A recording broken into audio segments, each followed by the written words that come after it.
À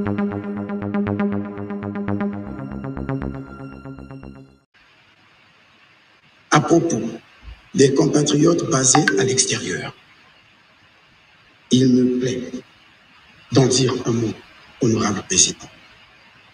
Notre pays en compte d'ailleurs des milliers résidant dans plusieurs pays du monde. Le problème qui se pose est celui de leur intégration au processus du développement. Nombre d'entre eux ont obtenu la nationalité de leur pays d'accueil. Cependant, ils demeurent tous congolais et éprouvent souvent le mal du pays. Sans doute n'ont-ils pas conscience du rôle qu'ils peuvent jouer dans le développement du pays qui leur a toujours ouvert les portes d'accueil pour un retour au bercail un jour ou, pourquoi pas, pour aller et venir à tout moment.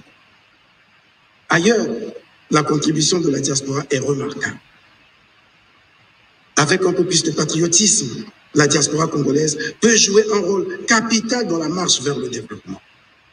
Déjà, dans le secteur des technologies d'information et de communication, une étude scientifique publiée dans la revue française des sciences de l'information et de la communication en 2019 a révélé que l'apport de la diaspora congolaise dans l'équilibre des comptes financiers de nombreux opérateurs de téléphonie au regard de l'importance des revenus générés par les appels internationaux entrants pouvait représenter jusqu'à 25% du chiffre d'affaires global des opérateurs et une part encore bien plus importante des profits.